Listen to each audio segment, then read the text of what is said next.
to a BW dialogue, a BW Wellbeing dialogue with yogic practitioners, people who are trying to make sure your lives are better because of yoga.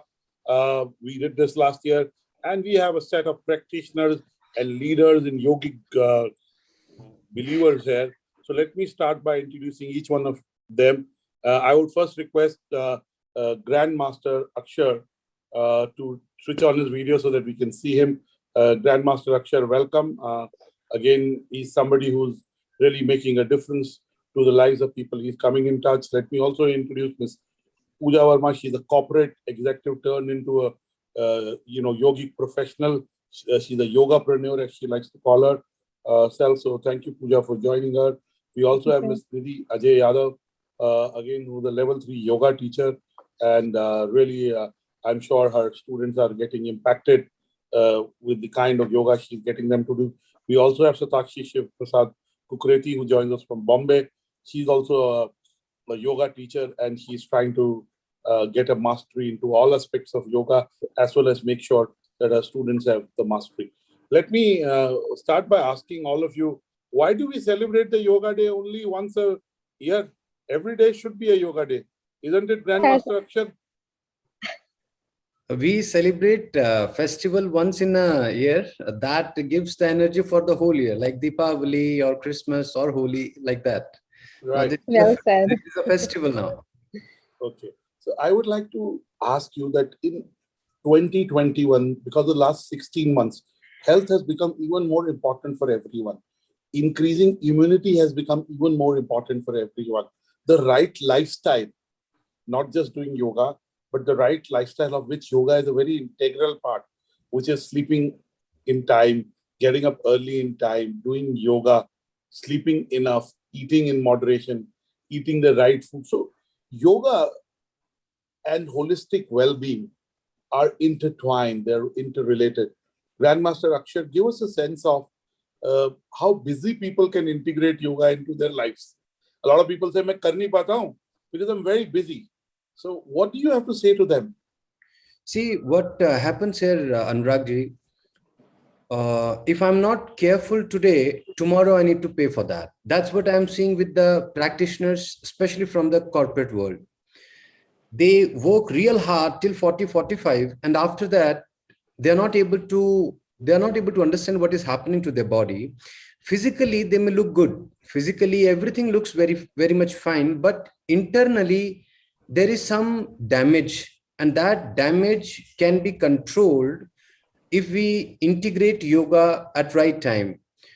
So I will not say that let's change the lifestyle, because day shift, night shift, that's a part, Our body is very dynamic. We can adapt any kind of system, and that's what our body is. Like from past 2 years, people, they are stuck at home, but still they are able to survive. They are living their life. So our body is very dynamic. We just need to involve yogic practices, some basic techniques of breathing, some basic techniques of meditation, and some food habits. If we are able to take care of this, I think all is said then. Then there is no worry. Absolutely. Rightly said. And let me bring in all the other yogic leaders here. And I must tell all of you that, I had a yoga teacher before pandemic, Shok Yadav ji. He would come from Gurgaon and he would come in the morning and, I do yoga with him some days I would read newspapers with him. But the fact is, he taught me 3 years back, Jal Neti. Now, that has stayed with me. I do it every morning, at least 6 days a week. Maybe once a week, I may forget or whatever, I've gotten up late. But that keeps my breath so good. It keeps, especially, with the air conditioning and the heat and sometimes. So it keeps my breath so good. Makes me feel good. Just that practice or doing Jal Neti every day. Plus, I do some simple 10 minutes breathing. And the day I don't do it and the day I do it, there's a significant difference. But I'm able to do it at least 3-4 times a day, a week. And it has become part. So really, it keeps me, if I may say, more centered. It keeps me more alert, and, also before we kind of control our breath or regulate our breath, we have to first control our thinking, our emotions. And yoga also helps in those, because these are very anxious times. We've lost loved ones, we've lost colleagues. We're dealing with the anxiety of not knowing what's in the future, right? We know all will be well, but when? We know all will be well. We will be vaccinated, hopefully at some. So how does one? Let me ask Grandmaster Akshar. Yoga helps you deal with anxiety in a big way? What can be done? What are one or two simple exercises that each person can do to deal with anxiety? See, for anxiety, because it's the word is small, but the impact is too big. No medicine can cure you. You will only go for sleeping pills or other sedatives. So anxiety need to be handled very carefully. Actually, Anuragji, those who are suffering, they only know what actually this problem is. The panic attacks, the heart palpitation, and no sleep. And when you don't sleep, you are not able to do anything, and it damages your whole body, your inner organs. So we need to take care of our sleep properly. If we are able to do that, anxiety can be handled. For sleep, there is one breathing technique, name is Brahmari Pranayam. And almost everyone knows all around the world. What we can do here now is we can understand the technicality of Brahmari Pranayam. Mostly what I observe, people, they keep hands and fingers on their eyes. But actually, there is a system where we need to give pressure on those points, like the point with my nose. This point need to be pressed with my little finger. The center finger is used to give pressure on the whole, both the sides of the eyes. There I give pressure. And my index finger gives the pressure on my forehead, this part. Thumb will close my ears from outside. So I don't put my thumb inside. Right side is Surya Nadi, left side is Chandra Nadi, as per yogic practices. When we start giving pressure on them, they start releasing happy hormones. They start working for you. When you are happy, you will not go in anxiety. You will go in anxiety when you are disturbed. So this is one technique, Bhramri Pranayam. Second thing, which all our practitioners, they can do wherever they are, thumb need to be on the base of little finger. This is mudra practice. And then give pressure on this thumb with all the four fingers. We need to keep our hands facing up to the sky on our knees and just be there. This mudra is known as Adi Mudra.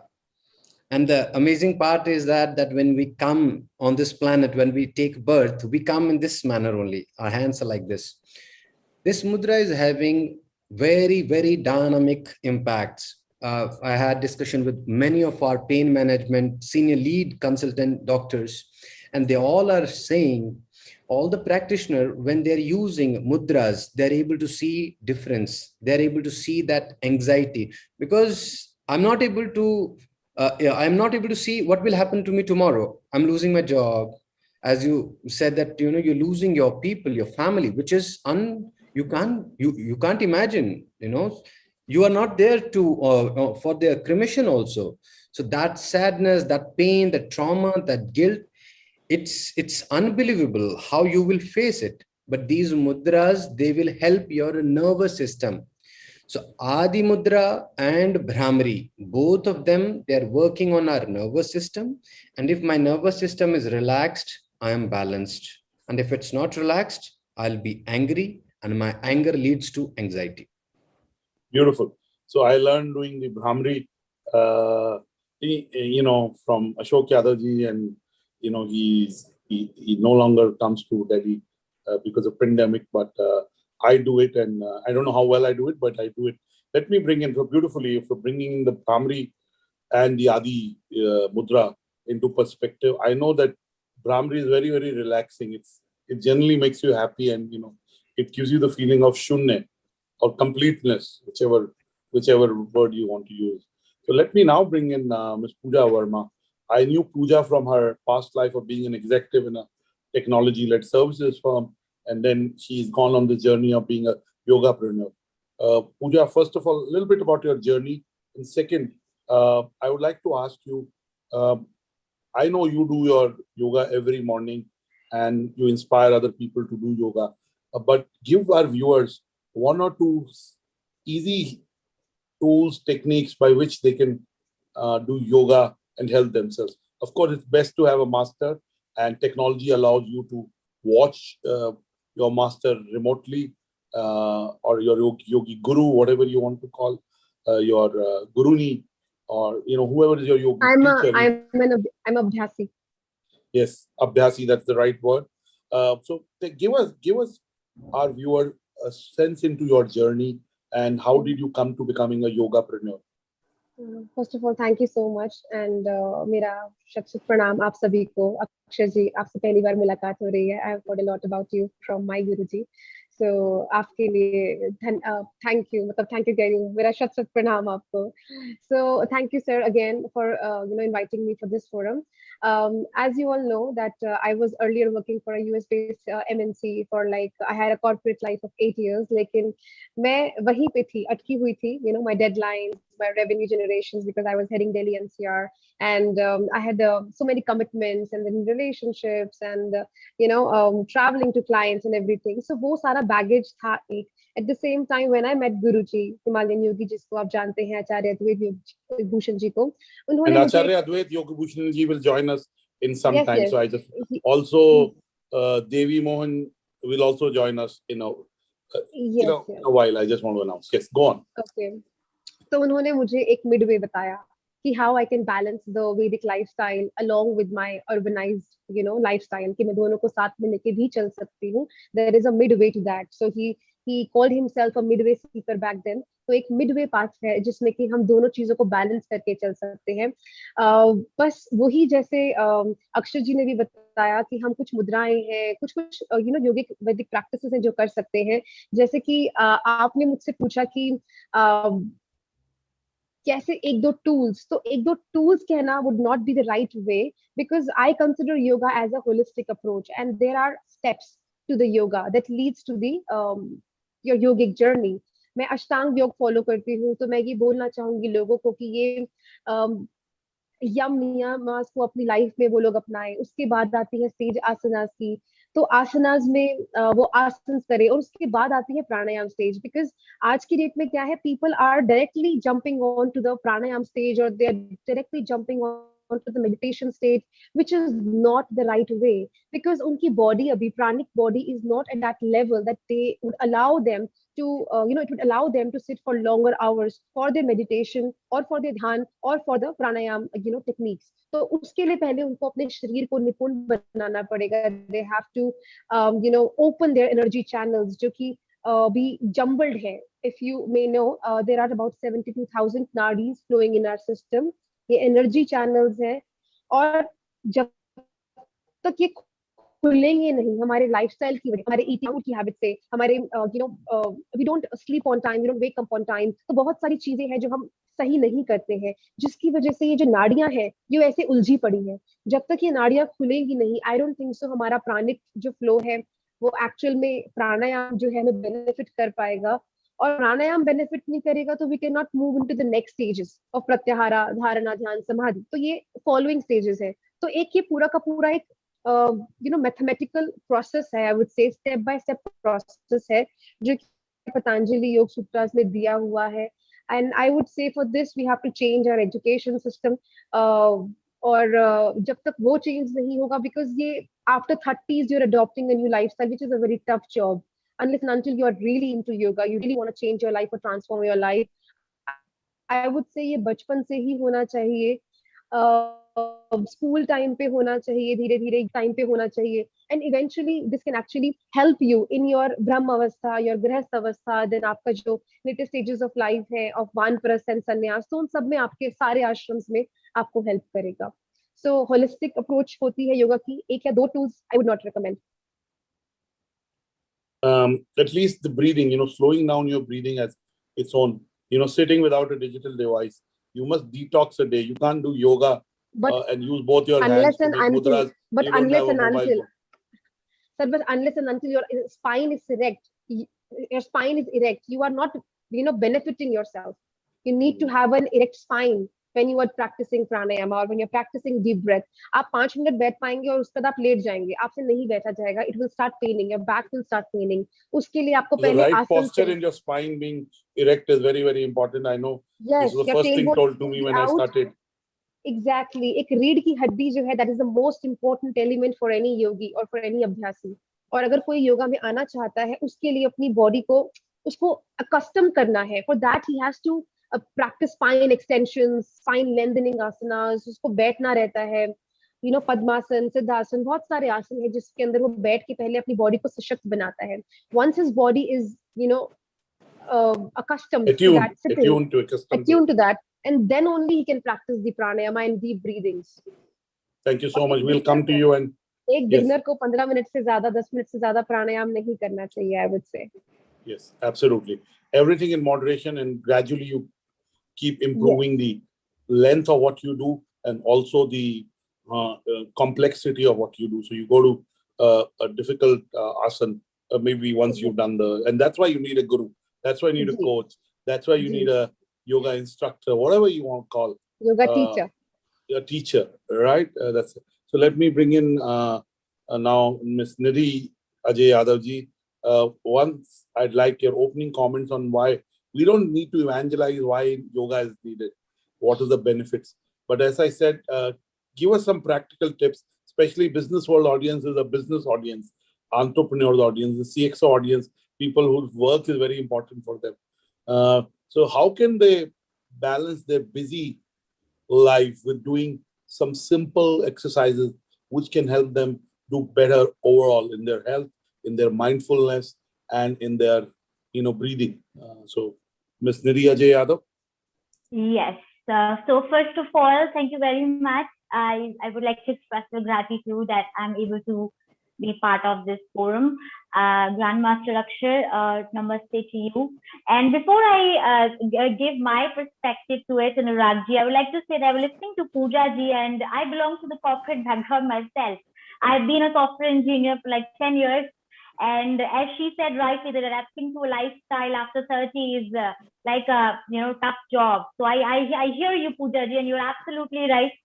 It is a tough job, but yes, if there's something inside you which just doesn't let you sit down, which doesn't let you feel that you're getting the fulfilled experience, and the path opens up to all by itself.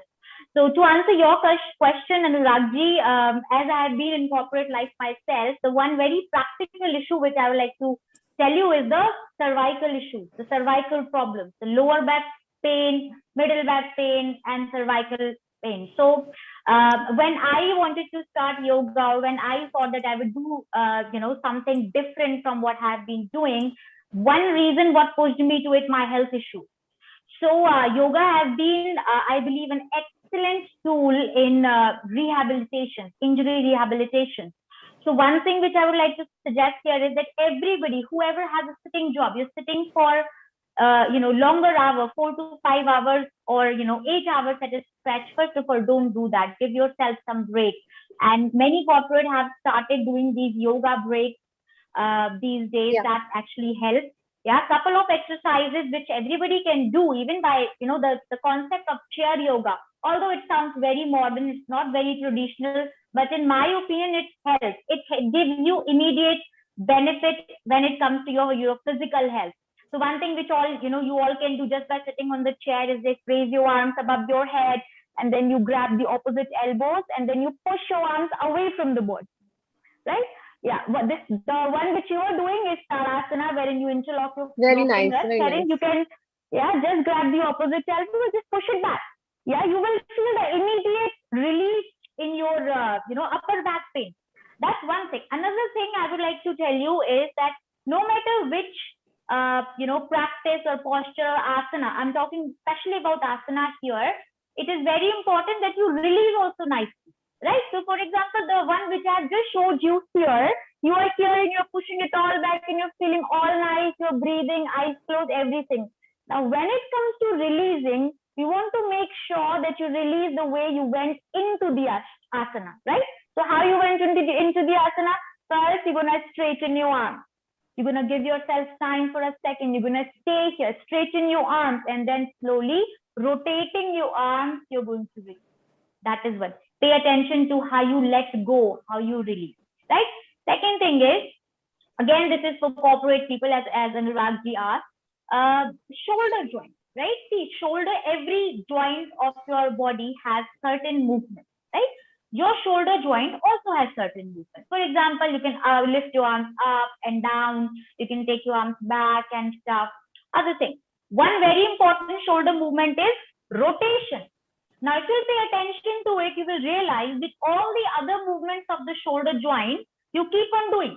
Yeah, you keep on picking up stuff from the up, from down, you keep on moving your hands like that. But this rotation movement keeps getting ignored. And the result is frozen shoulder. So many people in the corporate world, you will see, I think Pooja, you would agree to it, and even Grandmaster would agree to it, that shoulder injury, shoulder issues have been, a common concern these days. So one thing which I would really like to mention here, that whenever you are raising your arms up, in any asana and you want to release, always release rotating your shoulder back. Right? This way, you would be giving the shoulder its designated movement, as well as you're giving a very nice stretch to the upper back. So these are the two things which you can really do, and that will give you like immediate effect. Right? Okay. Very well Thank you said. so much. And Dilip ji. I have to tell you that I never came to my mind. Sometimes, not I think thinking yourself healthy is also good, but you should. Because I spend about 10 hours at least on the chair. But someone 8 years back told me that sitting is the new smoking. So you should, sitting for long period of time is very injurious. So you should get up every 40 minutes and walk for 1 or 2 minutes of stretch. So sometimes my webinars are 1 hour or 90 minutes like this one. So I'm not able to, but I get up and walk for a minute or so.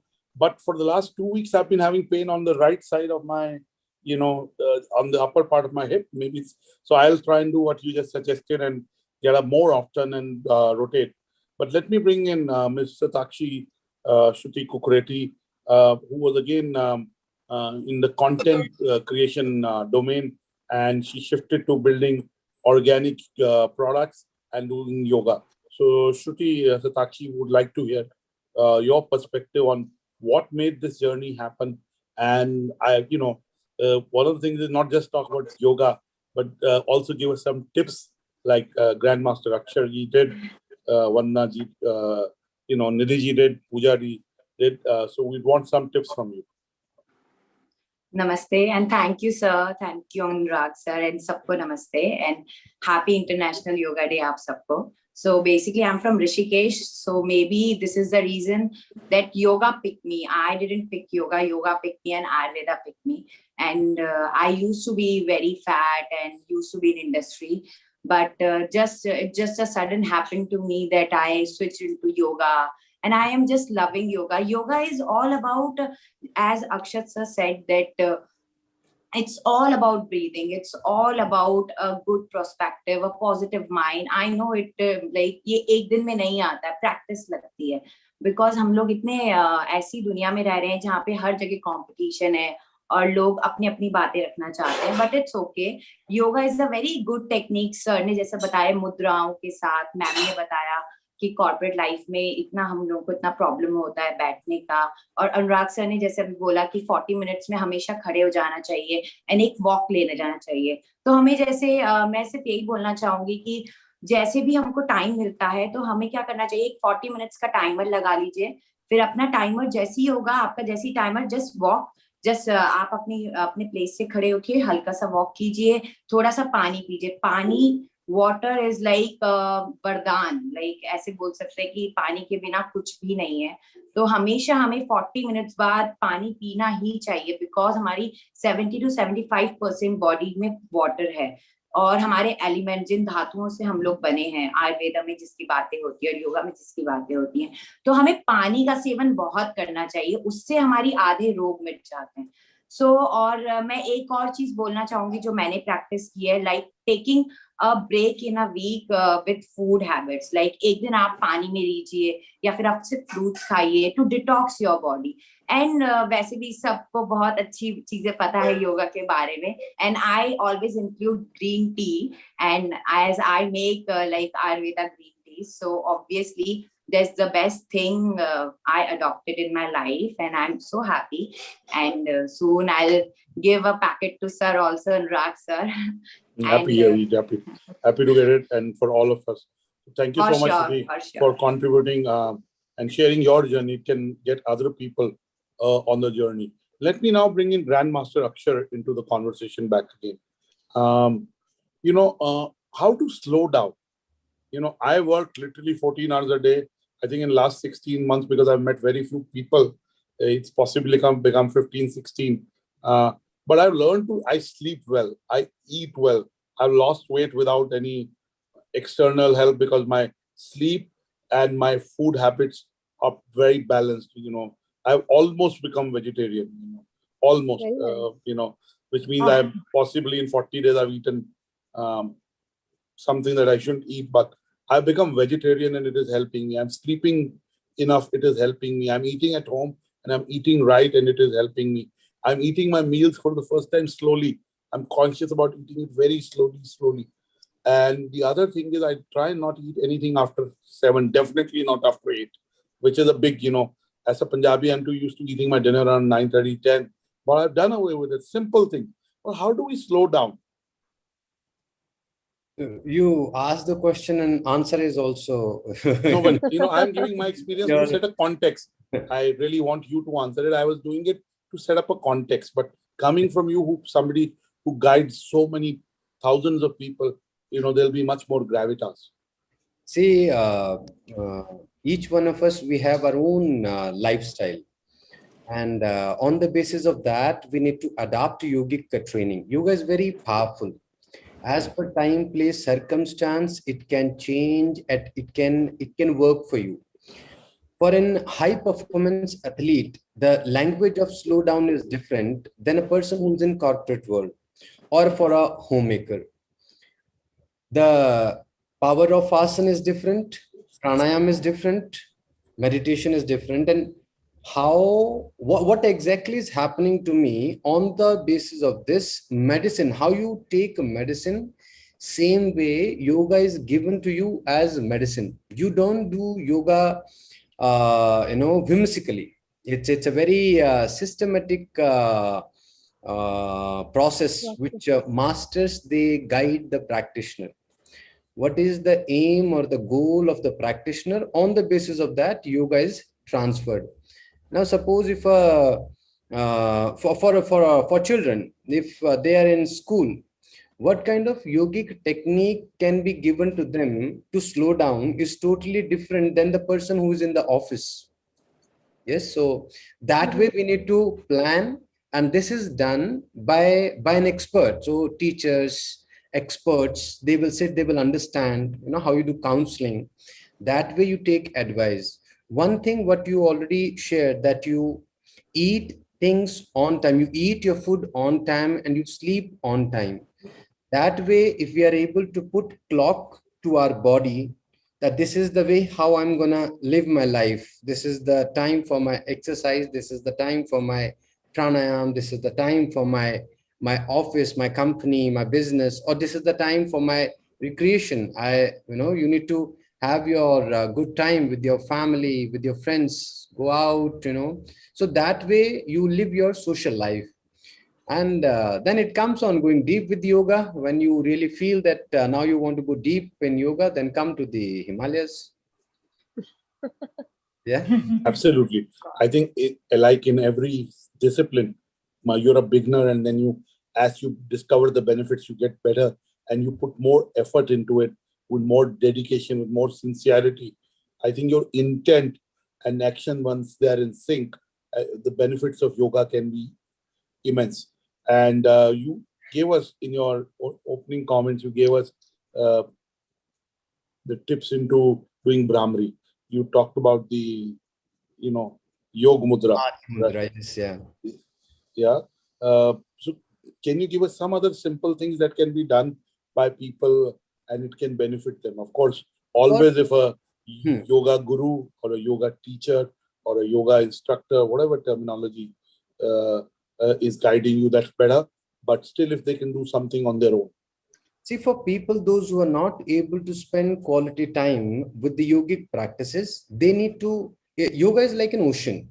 You need to jump inside and take out what is positive for you, what is favorable for you. Mudra practice is very simple practice, which I am giving to all the corporate practitioner. Let them be from any industry, and they are able to see that balance, that benefit. They're able to calm themselves. They're able to give productivity in whatever work they are doing. So I feel that mudras need to be involved in your practice. One mudra is, the name of this mudra is Apana Mudra.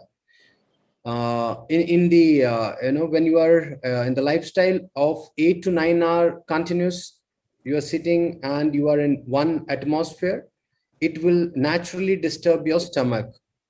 And when stomach is disturbed, then your whole day is disturbed, and that's what the reason of weight gain and other, for yoginis, for women, PCOD, PCOS, and lots of other problems. So Apana Mudra, where I gently touch the tip of my thumb to the middle finger and to the ring finger, and the remaining two fingers, they'll be straight, and I keep my hands on my knees. It's, you need to be in an asana. Otherwise, just hold this mudra and be there. Again, it works with the nadis. There are almost 72,000 plus nadis in our body. These mudras, they work with them. And when you talk about the science of yoga, it works with the brain, with the neurons. How you understand neuroplasticity. Like, I have a set pattern to live my life, that this is the way I will live. But yoga says that you can break this pattern. But how to break that pattern? That's what the mudra is. So I'm holding one mudra and I'm in that position for longer duration. And when I'm pause, I think good, bad, both. But because I'm in the mood of goodness, I will start building positive energies, positive affirmation. My vibration will start going up. My frequency will start going up. And as you grow with your vibration, it connects with the universal energies, which really want you to grow. The ultimate purpose of human on this planet is to grow, whatever work you are doing, whether you are a soldier or you are in corporate world or you are at your home or you are on our mountains. The ultimate purpose is grow. So you grow when you're thinking. What you are thinking, you are manifesting. So mudra gives you the opportunity to think, and in that process you are able to bring new pattern for you. So, you gave your own example that you are able to change your food habit. It will not happen until and unless you will think. So you thought, let me go with sunset. There is a process, food before sunset. So let me start a new pattern. It's a new pattern.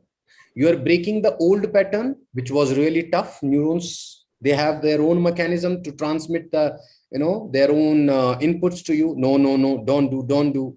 But you were able to break that pattern because continuously you followed, and now it became your habit. So we need to go with these kind of techniques which really helps us to break the pattern. 2 to 3 weeks of continuous practice of anything, let it be a mudra, a pranayam, or asana. It will help you to change your pattern, and then you can see the transformation. Thank you so much, Grandmaster Akshar, for joining us. I also have, we'd love to do a longer session with you. I know today you have other commitment, but thank you for your beautiful smile. It's a divine presence, I would say, and thank you so much. Beautiful to be here. My best wishes to your the whole organization, BW Business World, and to Pooja and Nidhi ji and Satakshi ji and all of you. My prayers and best wishes. Namo Himalaya. Thank you so much.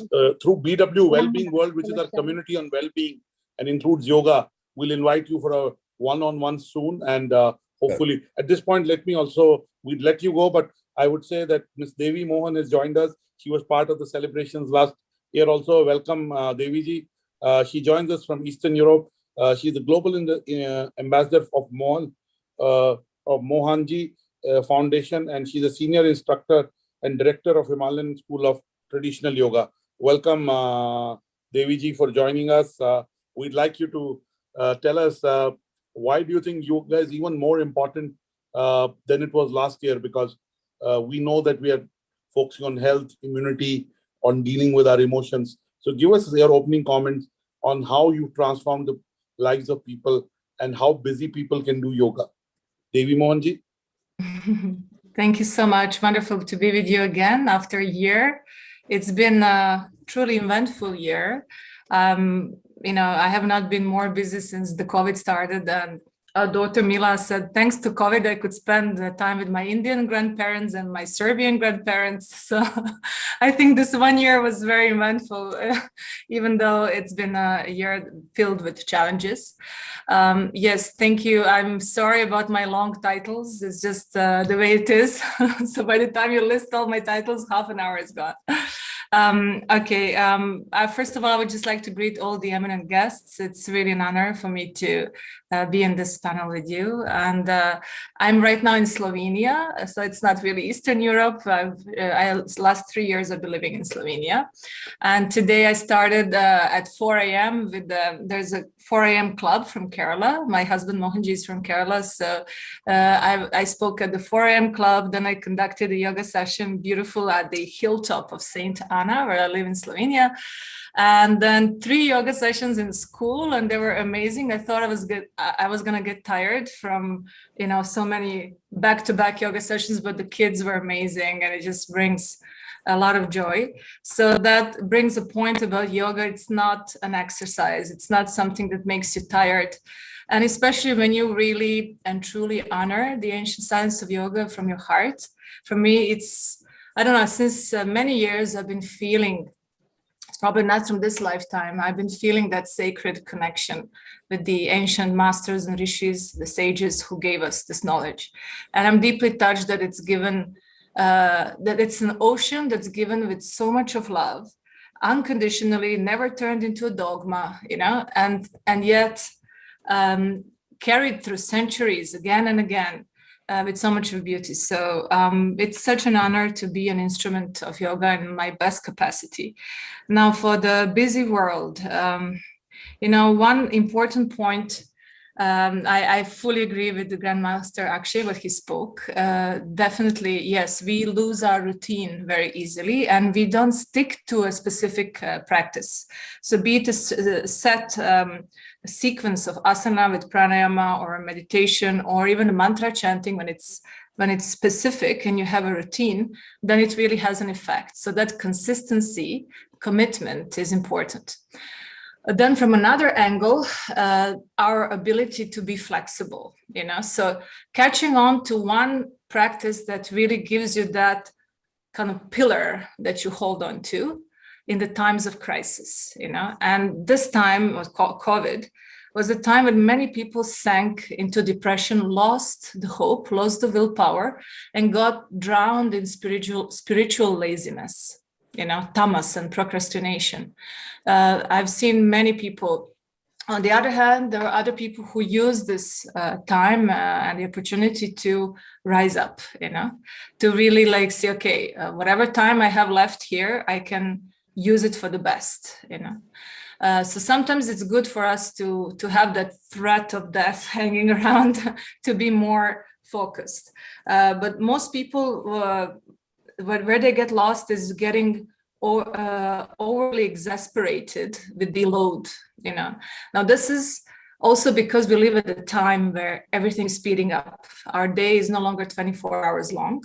So everybody thinks only my schedule is hectic. But the truth is, I think even the housewives will have a hectic schedule because it's the vibration is like that, Deep inside the subconscious level, we can feel that pressure.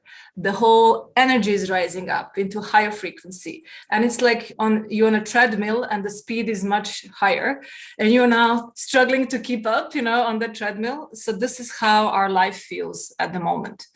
And that's where the key thing is centering and grounding and alignment, so choosing the practices that stabilize us. So for me, it's always been what Mohanji calls vertical breathing. Now you can take it from up, down, or down, up, or, it's a form of pratyahara where you withdraw from the outside world and you just feel like you're cleaning the chimney of your central axis with your breath and you just stay there. So then there are different other levels, like there's a kriya, for example, is a practice where you introduce certain, other elements to it, which are part of the initiations that can be revealed in public. But definitely there are certain other things that are added to it. But the key thing is being present in the central axis. And that amounts to being centered at the dot in the middle of the wheel instead of being exasperated on the wheel like a rat in a rat race, right? So that's the point. Then we can slowly shift into the Sakshi Bhav. We start witnessing, because when that spinning is fast, things are happening and you're able to witness and you're able to accept. Now, this is one great thing I learned when I moved to Dubai in 2005. I've met, for the first time, I made friends among Indian people, and I realized just how much people from India are able to accept, and it's really not a trait that in the West, we're more into resisting and how come this happened? Why this happened? Unnecessary wastage of energy, So being in the flow, being flexible, flowing through like water between the rocks, and simply choosing a practice that really stabilizes us. So for me, it's practice related to central axis, but for others, it could be something else. Or it could be combined with a mantra, for example.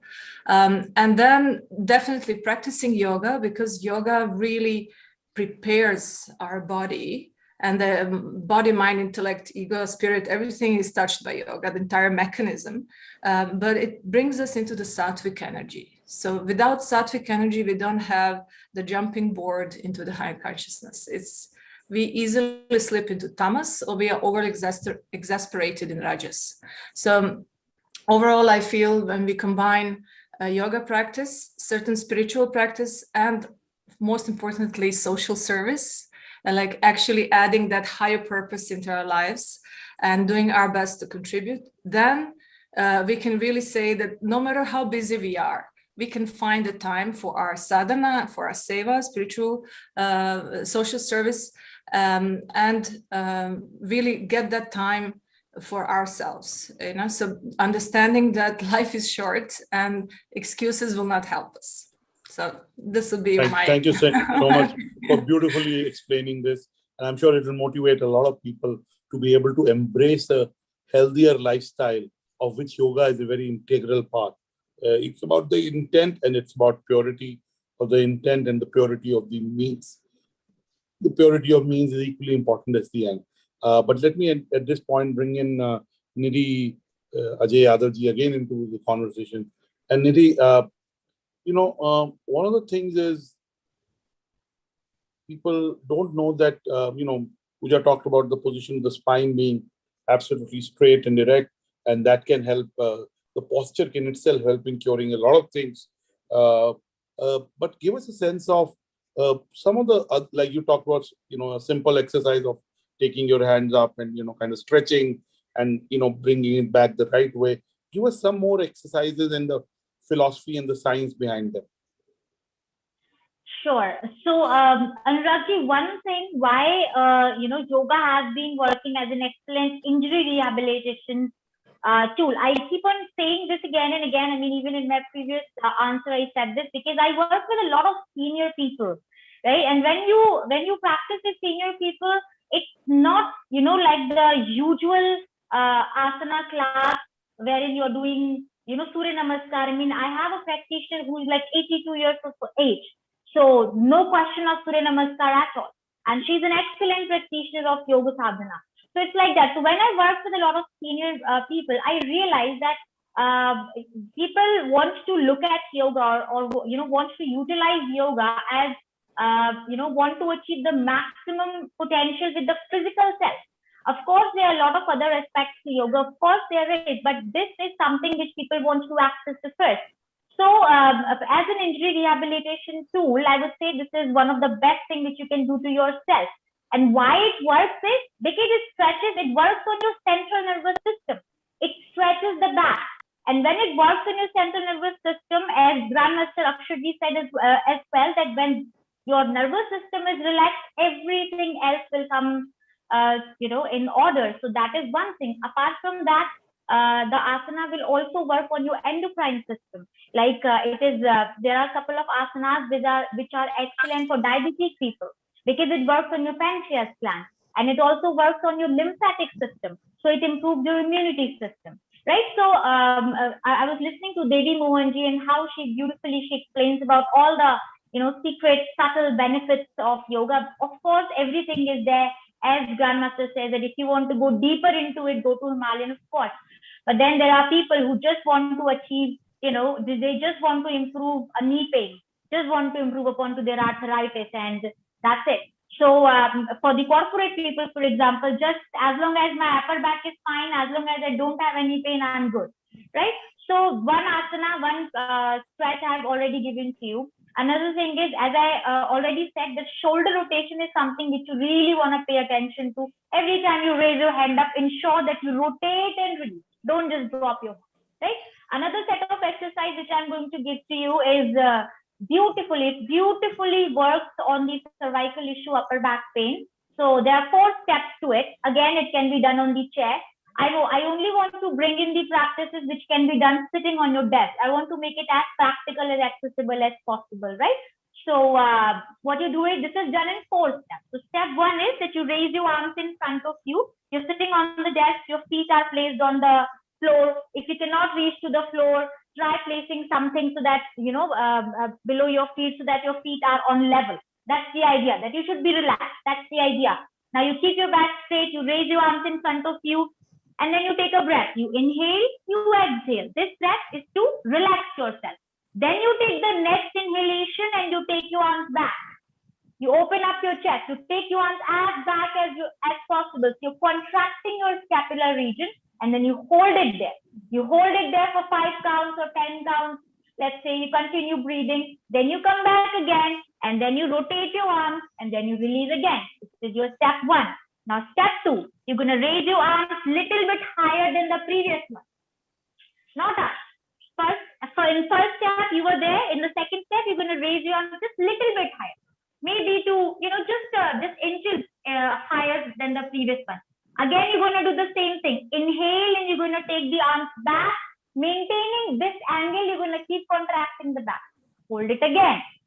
Once again, you're going to releasing पे ध्यान देना है. तो release कैसे करना है? वापस आके यहाँ आके सामने आके यहाँ से आपको रिलीज. ठीक है. Step 2. Step number 3. Now you're going to raise your arms to 120 degree angle. Yeah, and then you're going to take the arms back. Now this is going to be a little difficult, especially in case if you have a pain, right? But then you would want to try to maintain the angle. Same thing. You're going to come back again, rotate and release. And in the 4th step, you're going to take the arms up behind your ears. Stay here for a second, or maybe 5 counts, or whatever counts you are holding for, and then you're going to release. This is again one of the best things which you can do to your spine, sitting in on your chair, sitting on your desk, and this will be really helpful. If you have a pain, that I would suggest that you keep doing it in regular intervals, and you would really see the difference. Thank you. Abhyas and doing it the right way is important. At this point, let me share with you that Acharya Advait Yog Bhushanji has joined us, and I welcome him. He was again with us last year, and it's just that you have a bigger beard this year, and you have a more picturesque setting than you had last year. This is only, you're smiling, and I'm sure what you have to contribute will illuminate us, and I really mean it in the true sense of it. So my namaskar to you, and we welcome you, Acharya Advait Yog Bhushanji. Your comments and your guidance on why yoga is even more important, especially in the last 12 months, because we've seen COVID, we've seen that if you are healthy, possibly you can fight COVID in a better way. So having the right immunity, how yoga can be an immunity booster too. If you're healthy, then the chances of your surviving something like COVID are higher. So I'd like to bring in Acharya Advait Yog Bhushan ji into this conversation. Welcome, Acharya ji. All yours. Namaste, Anurag ji. Namaste, Pooja ji, Nidhi Namaste, ji, Guruji.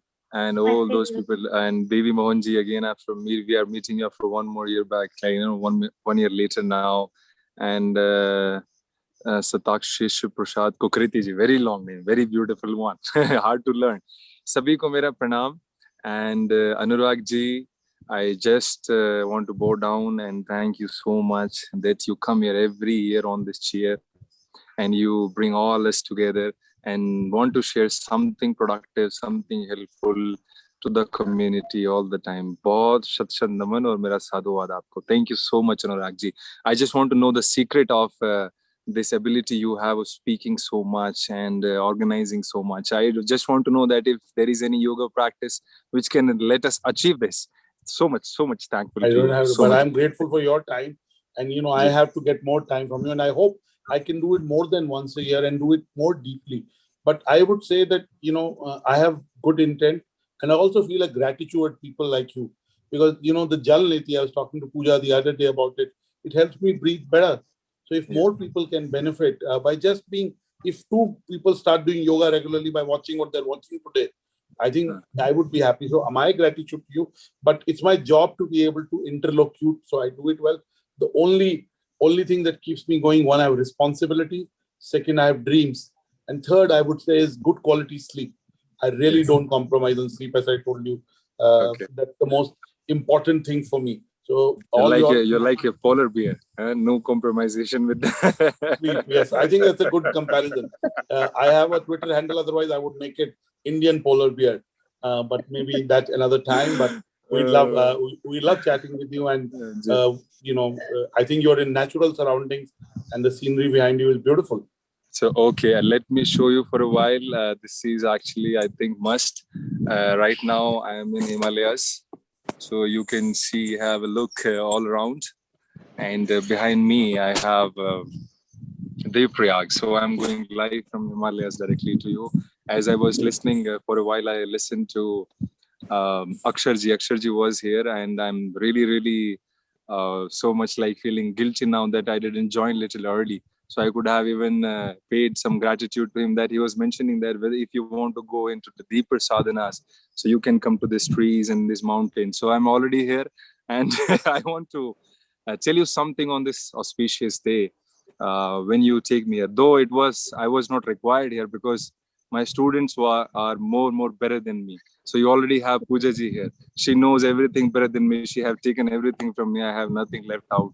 So if, after all that I can answer something now, I can tell very simple things like, as you mentioned, and it was texted to me before the live session, that how it is more helpful or it's more necessary after pandemic now.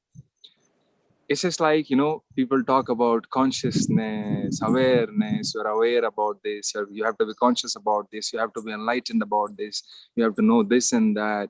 Moving body. And Nidhi Ajay Yadav ji explained it very well, moving the shoulders back like that. So something is sitting behind all this. What is that? We want to know it today. And that is the only reason that people should understand, and people will understand who are watching right here, right now.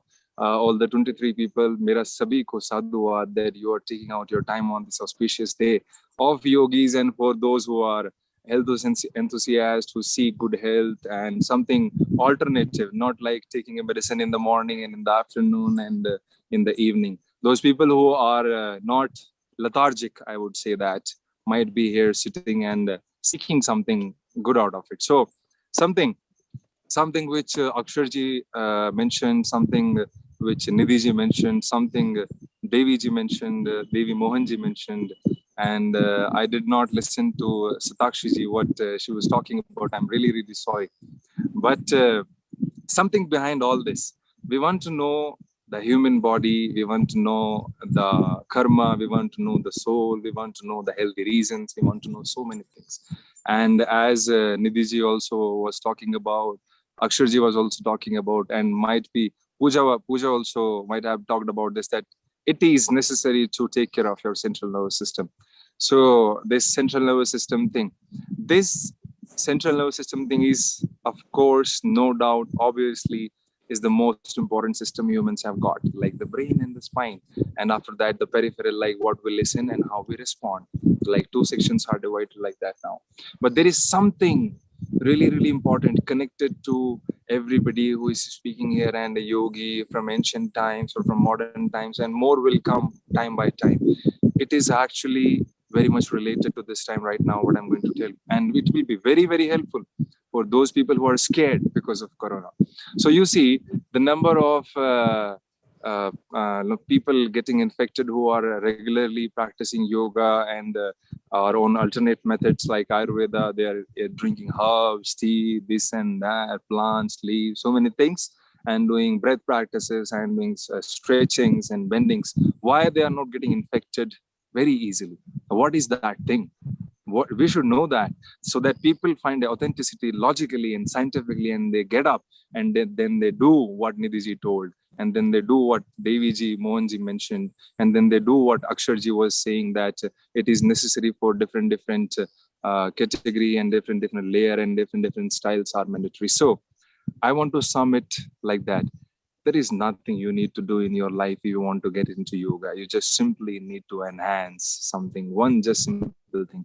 For enhancing that, for making it big, for expanding that, you need to do so many things. You need to cleanse the food body, this pranamaya, this annamaya kosha. For that, you need to do something with the, this pranamaya kosha. For after that, only you will be able to move to this manomaya kosha and meditate. So asanas are doing very well with the body. They are moving it, aligning it, and opening it, and making you feel good. Stretching makes you feel good. Yes. So then you do little pranayama. You feel like Bruce Lee, lightweight. You want to fight. You want to get up. You are energetic. Your stomach is clean, and you are glowing a little bit. Then you comes to meditate, and when you meditate, what do? You open your eyes like that, like that. You want to see what is going outside, what the teacher is doing. Yeah. This is what happens in the preliminary phases of a person who wants to meditate. This is the problem they tackle, and this is the problem they face most of the time. So something which is getting done in asanas, something which is getting done in pranayama, and something which happens, even we need to take care of that in the meditation practices also. These are just the chest. Just our expansion of the ribs is so mandatory. So we have this intercostal muscles here over the ribs and under the ribs and through the ribs. So we have divided it into 3 layers. We have some muscles here which are called intercostals over our chest. So when we bend side, when we went back, when we come down, we are only focusing on our respiratory system. So that is very, very necessary even for having a good central nervous system. So if you have shortening in the breath, if you don't inhale properly, if your lungs are not activated up to that extent which is required to you, means like the kind of work you are doing. So let me tell you. So you have a Lamborghini, okay, and you have to race on a F1 track. Some people have Audi TT Coupe, or some people have just Tata Nano. We have a small car in India, just it's like a scooter. They simply made it like a car. So some people have, I'm just categorizing the kind of bodies people have. And now this, Lamborghini can run very fast. So what happens when you put same kind of fuel or equal amount of fuel in all the cars? The Lamborghini may not move even for 1 kilometer, in which the Nano will cross all over India. Yes. So it depends the kind of industry you are in, the kind of work you're performing, the kind of activities you are doing throughout your day. So it's like more mental, more physical. It's more like just like you need more creativity. That is where we decide that for which person what kind of practices are must, or more kind of practices should be done. So like this person should do more asanas, this person should do more pranayama, or this person should just do one asana, one pranayama and sit into meditation, because his work is more from the mind. So he's getting mostly this lack of confidence, insecurity issues, and he's not confident enough about what he's doing, and not certainty is not there, ideas are not there, creativity is not there, the mind is not blowing like, they show in the movies when they take some psychedelic drug, something happens in the brain. So that should happen for a person who wants to create something every day, something should come every time. So how it is done? What is necessary? The only thing is that before you die or before you get too old, start working on the expansion of your rib cage. As soon as your rib cage will start expanding, so asanas will be required, pranayama will be required, bringing the shoulders into the alignment will be required, bringing the spinal cord into the alignment will be required, even working on your posterior knee will be required, because your fascia is, it's all over the body. It's not just the muscles which is keeping you like stiff. Medical science just discovered this fascia a few years ago, like maybe 10 years ago, 9 years ago. They never knew about it before. They were just like simply cutting you, operating you, stitching you, and putting that fascia in dustbin and throwing you back at home and expecting you to come back after a few years for again a surgery, because the fascia has been damaged like that. So now when the yogis and or yogis, real yogis who practice, who introduces real practices, they tell you, do not push yourself, do it nicely, do not hurt your brain, do not let your brain reflex after everything you do with your body. So why they are doing it like that? Because they want you to focus on the fascia of the body. So the fascia is interconnected, it's a interconnected soft tissue within the body. So you need to correct the posterior part of your body, that is must, because the posterior is damaged. Why? You're sitting on your back, you're sitting on your butt, you're sitting on your legs, and you are not sitting on your quadriceps mostly. So mostly the posterior body is damaged, like the cervical, the thoracic, the lumbar, the pelvis, and your posterior knee. So mostly people start feeling very much, they tackle a lot and they face so many problems when they try to extend or give extension to their posterior body parts. So whatever you do, you need to correct your posterior back, and after that, after aligning everything, after doing pranayama and everything, you need to check whether your expansion of chest is enough. So when your chest expands, or when your intercostal muscles are flexible enough, your rib cage can expand very nicely. And when your rib cage expands very nicely, so the lungs have enough space to grow. So when you breathe in, the more alveoli, when you breathe in softly, the more alveoli will start getting unblocked. So this is a medical fact. Most of the people die without activating more than 2/3 of their alveoli. So alveoli and capillaries, these are the major thing connecting you from the akasha, or from the universe, and from you. So capillaries are within you, alveoli are within you, but these alveoli are bringing something, the air, the breath, the prana, the swasa, whatever you call it, fusing inside your body. And you know that we are like Lambos, Audi, and Nano. Why? Because we run on fuel, and the fuel is prana, the breath, or you can say the breath is not the fully prana, but the prana lies within the breath. So our fuel is breath. So now, if you are doing too much mental work, and your lungs are not expanding enough, so what is going to happen? You are going to feel very exhausted from your brain very fast. You will be out of energy very fast. But if you inhale deeply, if you exhale deeply, it means your brain will get enough fuel every time you will breathe in, breathe out. So every time the brain function is there, everybody is creative, everybody is peaceful, everybody is a yogi. They just need to realize what is keeping them behind, what is that keeping them, beholden, not letting them realize their own potential, not letting their creativity to get out, not letting them be at peace whenever they want, not letting them be at whatever emotion they want to, at whatever time they want. So as I mentioned, I think last year also, again I want to mention it, your emotions are controlled by the way you breathe, and it's vice versa. The way you breathe, your emotions change. So a simple example to everybody before knowing the secret of it, because I want to tell you the practice also. Anurag ji might be asking me after this, so please give us something which we can do after the philosophy. So the thing is, when we, when we are angry, we had a fight, somebody was very abusive with us, and we come back home. So what mother says? Sit down, deep breathe, calm down. So what happens? You are not actually following her command. That's why you are not coming down. But if you just you are very angry, and if you just simply take 2 breaths like that,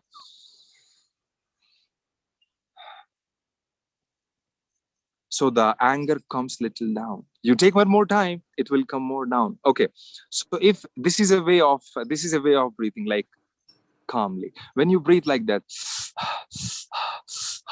you will see after a period of time, like lot many people nowadays in Western culture, mostly, I'm sorry to mention it, but they are like coming up with activities. You can have orgasms just by simply breathing. You don't need a body, another body also for that. So it means when you breathe differently, like with this siskari, like with this, you get intimidated. Like when you go with close to the opposite sex, or when you are going into intercourses, you can analyze yourself how your breath is changing. So your emotion is changing, your physiology is changing, your mind is changing, your desires are changing, your senses are getting drawn towards something. And when simply when you want to get angry, when you are angry, you can see yourself how your breath is. It's like that. You simply start doing like that right now, you will get a little angry now also. So it means breath is putting an impact on the psychology, on the mind. And if you consciously change your breath patterns, it means there will be change, there will be a shift in the mind also. This is possible, winning the mind, winning the emotions, controlling the ability, or having this ability to control the mind and switch the emotions at any time which you want, like keeping yourself active at nights, working long hours on laptop, designing something very creative. You need to unlock the secrets of breathing. You need to understand. And that is only possible when you do little asanas, when you stay a little sattvic. So the body becomes flexible very fast, very fast. It's not a matter of years and years that you keep practicing yoga for 10 years and 9 years and still you are a monkey and stupid jumping here and then it couldn't make your life well. And you are a yogi from 10 years and still you don't have a business in millions. What is the point of having yoga then? So you need to understand, if something is really happening within you from yoga, every day, ideas, 1,000 ideas, peace is there. You are kind to yourself. You're healthy. You have no diseases inside the body. You discover so many things. You discover so many patterns to breathe, which you can deliver to others also without even learning from anywhere. So this way is the one way of knowing the truth. In Shastras, they have told it there are 3 ways to know the truth. One is reading the Shastra. Another is learning from the experiences of others around you. And third is self-introspection, means yoga, analyzing your own experiences, seeing what is happening within you. This is what happens. This is the hardest one, actually. So others are quite easy, but the knowledge and the wisdom coming after self-introspection is the hardest one. It requires more dedication, patience, and sadhana and regularity into your practices. Being sattvic, getting up every day, doing what Nidhiji said, and then sitting and doing some breath practices, which Aksharji said, and putting the knots in your hands so the vital carriers are working properly, like vermology is there, breathing practices are there, cardiology and moving practices are there. Then you comes to the mind, the third point, the third layer of your body, the third layer of your very design, the Annamaya Kosha, the Pranamaya Kosha, and the Manomaya Kosha. If you win it over through meditation, you just take a quantum leap and you go into a state where everything is answered to you, like death, life, why I'm here, where I'm going, why I was here, why that happened. Means the intellect rises. It is within us. After that, certain practices are there even to ignore the intellect and experience the bliss, the ananda. That is for Himalayas is required for the intense practices, such kind of thing. So for doing that, you need to understand there are certain practices in yoga, but there is one very major one. I'm coming to the practice, Anuragji, very fastly. Okay. So everybody talk about this mudra, that mudra, 3 pranayama, 2 asana, 2 pranayama, 1 asana, 1 mudra. Nothing is going to work out like that, because the mudra is not going to put an impact on your intercostal muscles. The mudra is not going to activate all your alveoli alone. The asanas is not going to do that alone. The pranayama is not going to do that alone. The sattvikta is not going to do that alone. You have to do little, everything. And when you come up to this extent, then when you can do what I'm going to introduce to you, you will start experiencing something within. So everybody who is watching us, 26 people, beautiful people, thank you so much once again. And all these 5 beautiful souls on my screen, please close your eyes for a while. I just want to say this is just on Zoom, but there is the Business World homepage.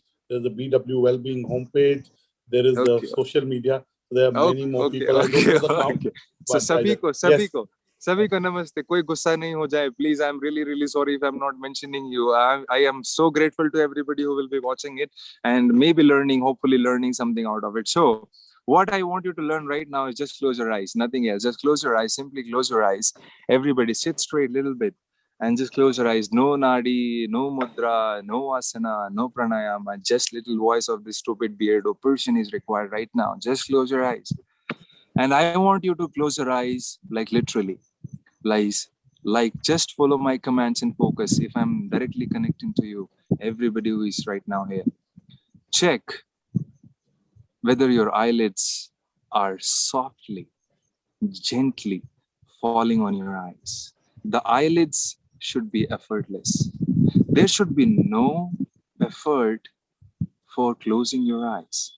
Just drop them like you are dead. You have no control to your eyelids. These two eyes are closest to your brain. They always want to open and see the world. They always are so much distracted. So they're very close to your brain. They're covering the biggest part of the brain. So just relax them. Just simply relax your eyelids. अपनी पलकों को जितना शांत कर सकते हो शांत करो. कहीं ध्यान नहीं.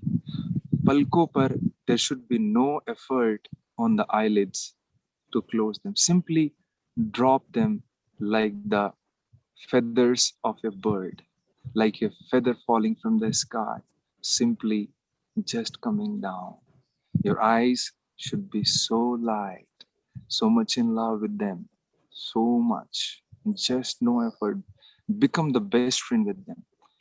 Gently let them fall. Now take a small breath just by keeping in focus that you are not putting any attention to your eyelids. You are not putting any effort, zero effort, minus zero effort. Drop them. Simply drop them. Now go deep. Go deep into your eyes. See if your eyes are still jumping when your eyes are closed. Is your eye retina or the eyeballs are still moving right to left, up and down? Just relax the balls of the eyes. Let the black circular part fall gently down, like the camera is turning off, the system is shutting down. Simply like that. And now, just keeping this, I want you to inhale. Just simply inhale very gently. You have to just exhale one more time. And just now when you inhale, remember this thing. You are the Krishna and the breath is the Arjuna. So the Arjuna is always under control of Krishna. So be conscious, be Krishna. Gently smile. Close your eyes. And now be the Krishna. And take the command of the pace of the breath and gently, very slowly breathe in and see the expansion of chest. Analyze it. When you are totally inhaled, when you exhale, don't let your chest go down. Maintain the rib cage there and let the breath go out of your stomach from your diaphragm. Let the diaphragm move, just the diaphragm. Maintain the expansion of the chest. Simply the expansion of the chest. Inhale once again. Maintaining the expansion, exhale out. So see how many times you can do it. Simply open your eyes. Simply open your eyes. So just very simply open your eyes. Do you see? Just by simply closing your eyes so nicely, you become more calm. Your system is little like you're on some drug, getting on some drug. So it's like your eyes are actually creating more vrittis in your mind. Now the real practice will come. Okay, I will ask you 3 more things to do. By this essence, you have to maintain this. Now open your eyes, listen to me for a while. Maintain this. Look at me, Anurag ji. Leave that corporate thing for one side for a while. Okay. Let them be there. Who is going to be there? Let them be there. Who is not going to be there? Let them go just for a while. So now the real practice, you see that everywhere on this planet. They call it the universal sound. You find it on your mat. You find it on your water bottles, yoga bottles, yes, bronze bottles. You find it on your t-shirts. You find it on your sutras, you find it in your Rig Veda, Samaveda, Atharva Veda, every Veda, Yajurva Veda, every Upaveda, every Darshana, every Shastra, every spiritual scripture. Before you start and then you end, you have it, but you don't know how to do it. That is the main problem. Actually, it has been said, what is I'm going to tell you or introduce it today. That thing is one side. And all the practices, all the forms of yoga, all the forms of knowing the truth, all the forms of practicing yoga, Ashtanga, Vinyasa are one side. This alone is one side. This is the biggest treasure of spirituality you can ever understand or you can ever practice or get. This is the Omkara Sadhana, the Om. We have it everywhere. But you see, when it is so powerful, so why it is not putting an impact on us? Why it is not giving us benefits? Why we are not even having consequences of doing it? Why? What is the reason? There are only two things. Whether there is no one to deliver you in the right way, or if there was somebody, you did not do it in the right way. So I'm not going to tell you that you are not going to do it right way. It's just like when you start practicing yoga, like the asana yoga, you find it very difficult. Okay, so it's not that powerful as Omkara is when I'm saying it. It is mentioned in Shastras. So how Omkara can be so easy to be done in the first attempt? It will take time. You see all those rishis, you see all those documentaries and read the biographies of rishis. They said that he did sadhana for 26 years, he did for 1200 years, he did for, Adi Yoga did for I don't know for how much time, but they are practicing just this, the Omkara. Om, Om, Om, Om. They're doing it. So what is this? Is it something stupid? Is it something manipulative, a kind of manipulation done by this spiritual society? Or there is some science behind it? That's why we have it everywhere. That's why the string theory in the quantum science and the vibration theory is mentioning about this universal sound. They're mentioning the ma, the sounds which doesn't require your tongue. If you don't have a tongue, you're dumb, deaf, or whatever you are. You just need to simply do it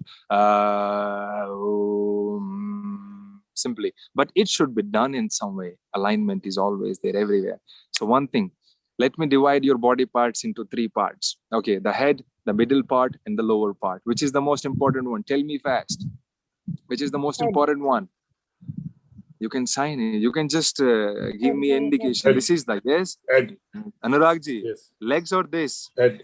Yeah, head is very important. Anuragji, give me your head someday. I will win this world, I'm telling you. Okay, so this is the important one, very important one. You need this. So a medical fact before knowing the secret, before knowing the practice. So whatever you inhale and whatever you exhale, most of the part of the fuel which you are intaking is required here. The medical science says that. So because the most of the function is happening in the CPU, the central process unit or the central nervous system, yes?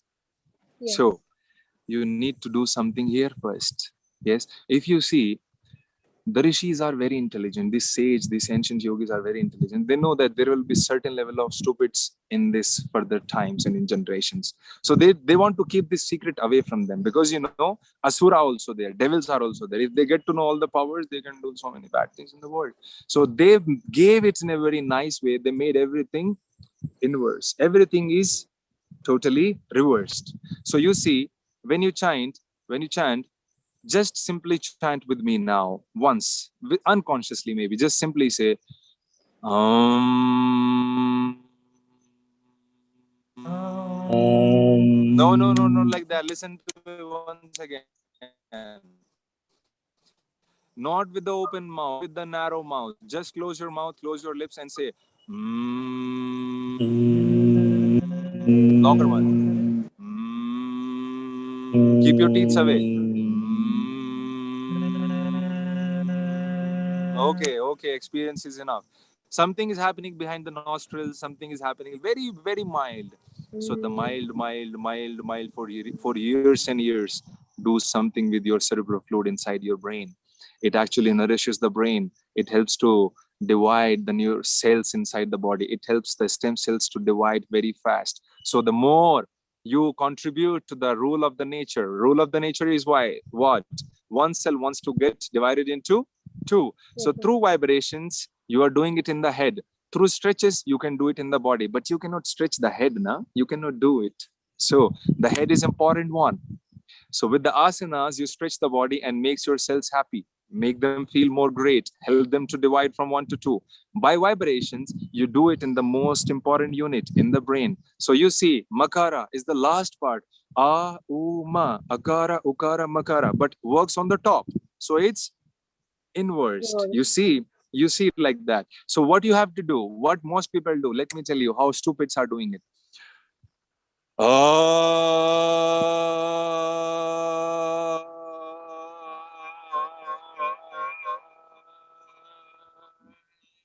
They do it like that. Yeah. They say long akara and they say simple makara. That's how they start manipulating, or people don't have any idea. So, you know, I see thousands of t-shirts every year, sorry, not every day. And you see, they chant Omkara. I have been asking from everybody, so please, madam, please, sir, please, yoga guru, please tell me, why did you chanted it? What is the reason of investing 3 times, chanting 3 minutes in Omkara? They say, for feeling great, for feeling this, and they totally eradicate the science out of it, because they want to sound fancy and spiritual. So they makes you feel great, and you also feel great because you are psychologically charged from your childhood. Om is the most respectful, most spiritual. You don't know what is the science behind it. So you are getting where I'm taking to you. The vibration, the stretches, these are the only 2 ways helps human body to heal naturally. There are only 2 ways, no other ways. So what happens? The vibrations are coming from mantras, and the stretches are coming from the asanas and pranayama. All these are getting fused and working your body to make you eligible to going into meditation. So when you chant Omkara next time, one thing you have to remember: 3-1-6. What is that? 3-1-6. So 30% akara, 10% ukara, and 60% should be makara. So chant with me with that exact essence which I told you. Eyes closed. Eyes closed. Simply eyes closed. As effortless as it is possible. No effort should be there. Check if there is effort, it means there is some tension in the mind. Let them be there. Let that tension be there. Let these extra thoughts be there. They are beautiful. They will be required after some period of time. You know, these thoughts are the only thing which is keeping us, you know, living our life, keep moving and going here and there and putting everybody together. Without the thoughts, we are nothing. So thoughts are necessary. Let them come. They're your friends. But let them not affect your eyes. Your eyes, like you are the extreme beauty. You are the purest one. You are the closest one. You are just moving within. When you just let them be themselves, just drop them. Now gently, little focus on the breath. Inhale. Eyes still.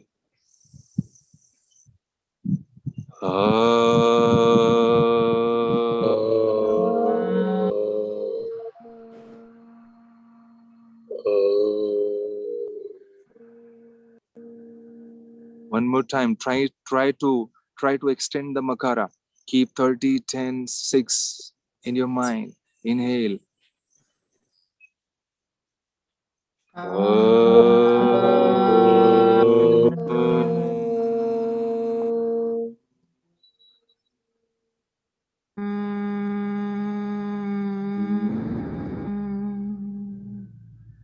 Beautiful souls, one more rule. Open your eyes. We will do it again. So one more to come. That's it.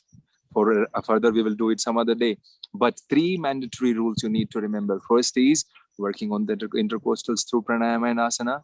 Second is coming into the Omkara and remembering the ratio with the peaceful eyes. With the peaceful eyes. That's it. No ears, no skin, nothing is required. Just the peaceful eyes. Let the nose be there. Let the mouth be there. Let the ears be there. Just the peaceful eyes. And 3-1-6. Now, when you inhale, when you chant, and when you exhale, the right point, the main kriya comes of the Omkara. What you have to do, remember one thing. When you exhale, you have to stop chanting before you exhale totally. So you don't have to throw all the breath out. Just keep it for a few seconds and just stop the mantra or stop the bija or stop the sound or the omkara and keep exhaling. Keep exhaling as much as you can, and just only one thing you have to do. You have to control the pace of the breath which will come after chanting. That will do everything within you, everything. So that will become such a typical task for you. A handstand is pretty much easy in comparison to that. That's why.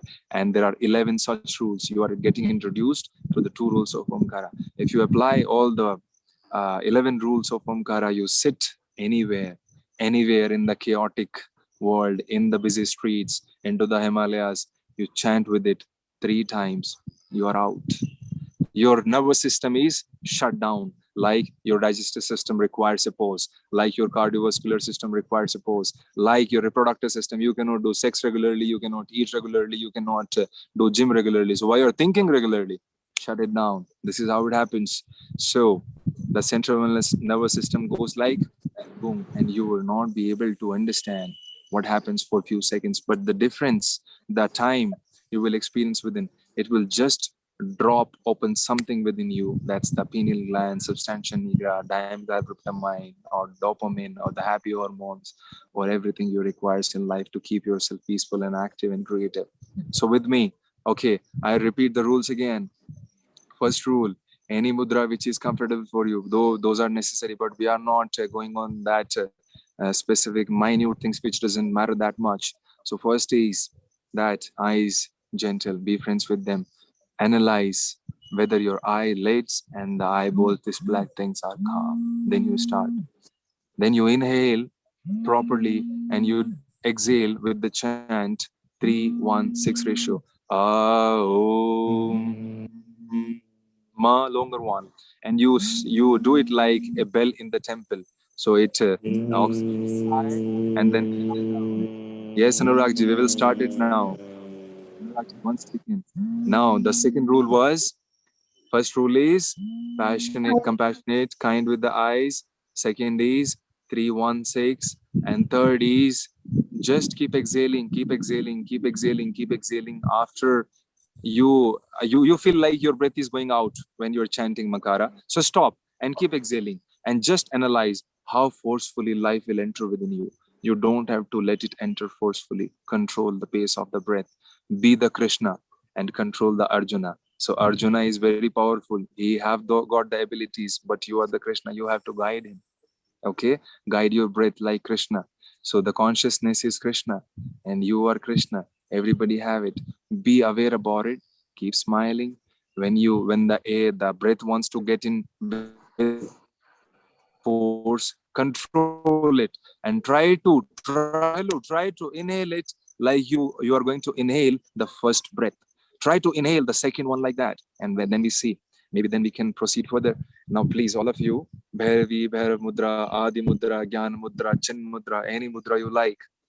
And now close your eyes. Close your eyes. Just be peaceful. Take your time. I'm going to give you 1 minute for it.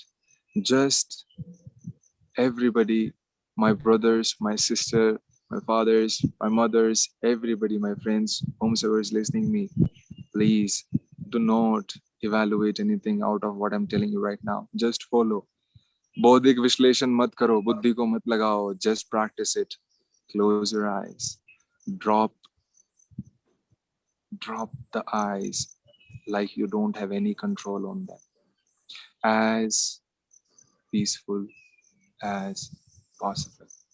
No shivering, no shaking, no moving of the eyelids. Let the flood come behind you. Let everything go. Just simply eyelids down. Now breathe in. With the calm eyes, breathe in.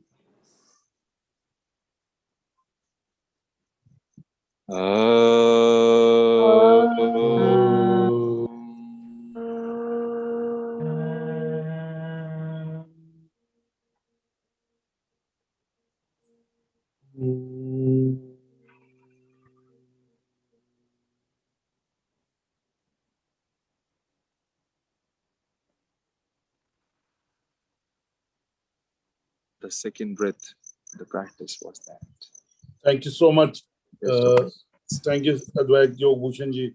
Thank you for helping us do yoga and do some practice, because just discussing yoga is important, because it kind of enlightens others and opens up the possibilities for others. But now let me bring in all the other yogic practitioners. Let me bring in Satakshi Shruti Kukreti for her closing comments on why yoga is important and what are you doing to be able to enable the lives of many others.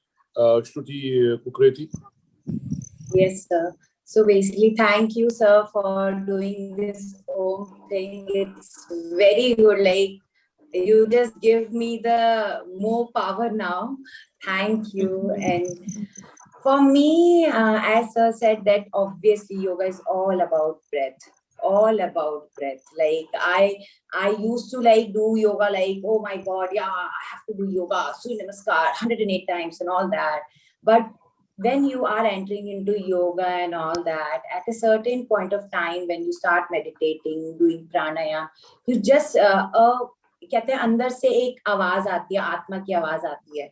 तो वो जो आत्मा की आवाज होती है वो खुद कहती है अरे मैं प्राण हूँ, मुझे समझो, पहले प्राणों को समझो. So just I am just learning my pran by using Om. Like Om is such a wonderful thing. Like thank you. Like it's make a yoga day more special by doing with everyone. Like I know the power of Om is like anything. So sir, thank you. And obviously, like yoga is all about breathing. Once your breath is like normal, nowadays we all to know how to breathe by nose, but people are breathing by mouth. अगर लोगों को अगर हम देखने जाए, analyse करने जाए, people are taking breath from mouth. Like मैं अपने फ्रेंड्स को भी देखती हूँ, मैं बोलती हूँ नहीं भाई नाक से लो, नाक दी गई है भगवान ने, उसमें कुछ बाल है, उसमें कुछ हेयर्स है, उसमें कुछ ऐसी चीजें फिक्स करके भेजिए कि आपको नाक से ही लेनी है. बट वही है कि हम लोग आज की इस भाग दौड़ की जिंदगी में सब भूल चुके हैं कि ब्रीथिंग के लिए हमारी नाक बनी, हमारी नोज बनी है.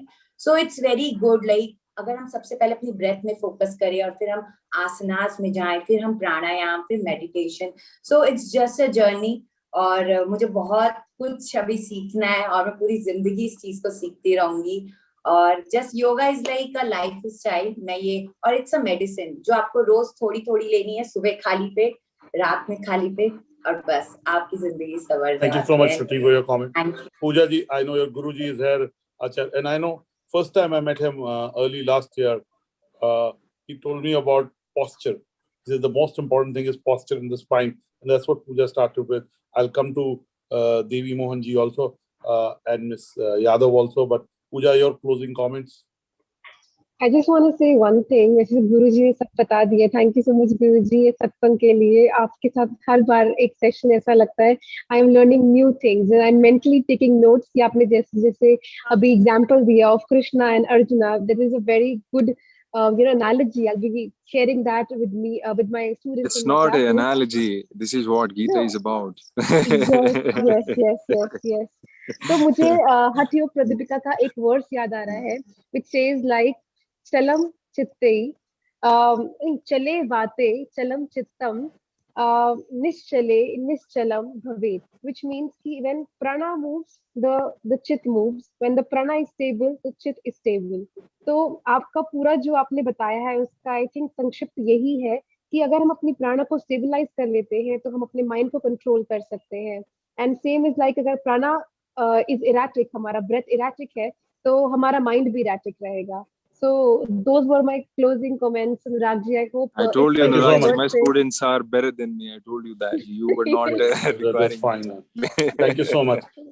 Ms. Yadav, if you're still here, we'd request you, thank you for your contribution of giving us, Nidhi Ajay Yadav ji, for the tips you gave us. Your closing comments.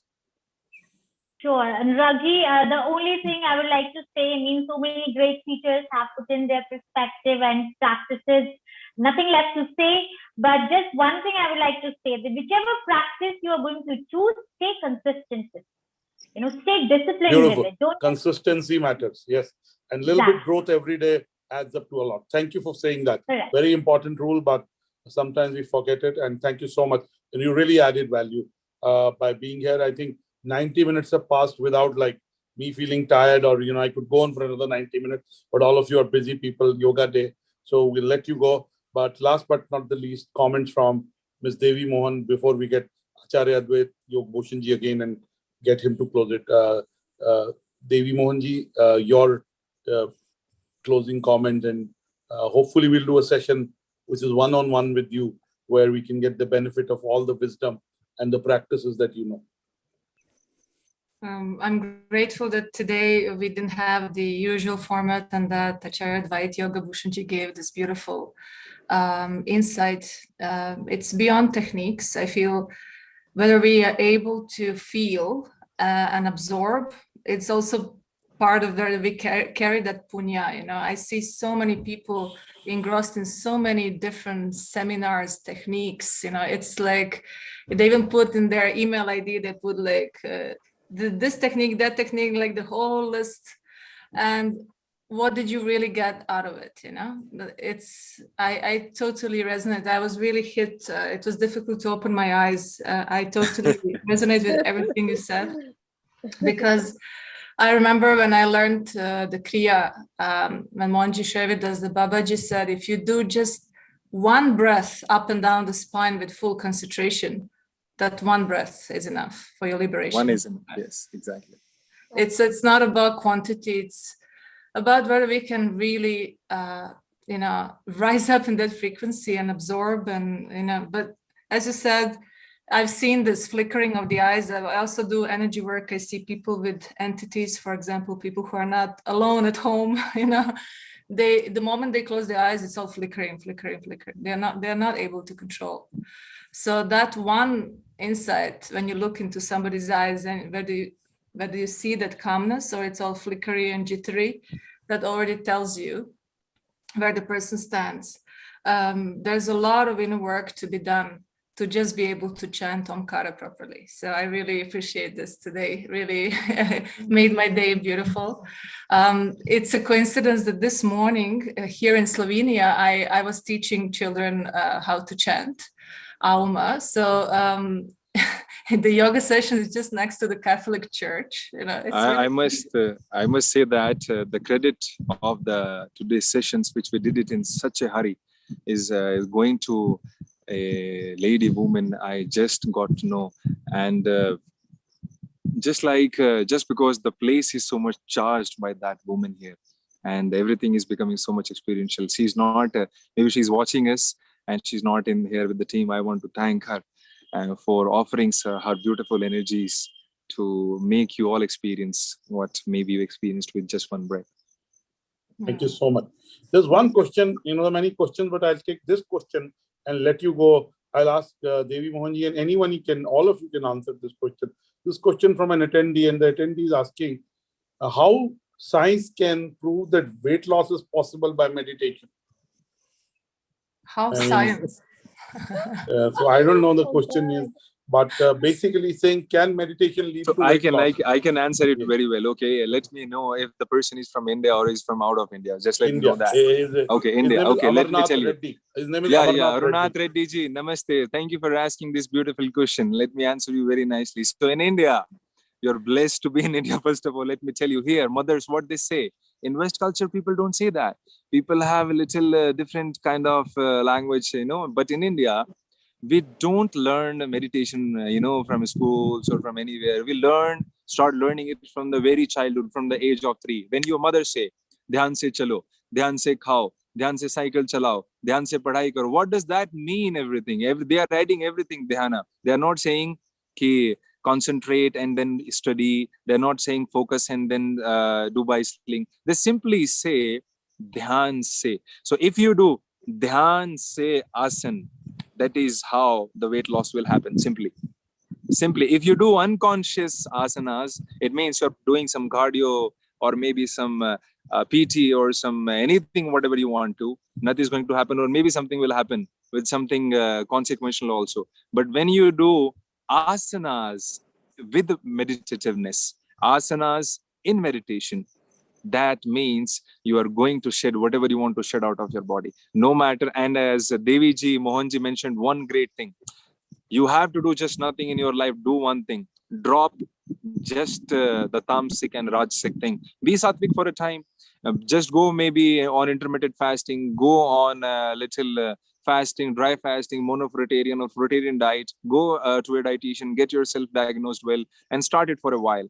And just practice yoga, the 8 limbs of it. No, you will not reach till dhyana also, and you will experience that the yoga, the asanas and pranayama will take away everything if you just stop tamsikta and rajsikta within you. That's the very fastest and the easiest way you can shed the weight, and that's how it happens. So meditation is not something taking out the junk out of the stomach. For that you have to do shatkriya. Okay, you have to do some movements. For that you have to align your body. For that you have to align your pelvis, so the abdominal walls doesn't loosen up more and you have 6 abs naturally.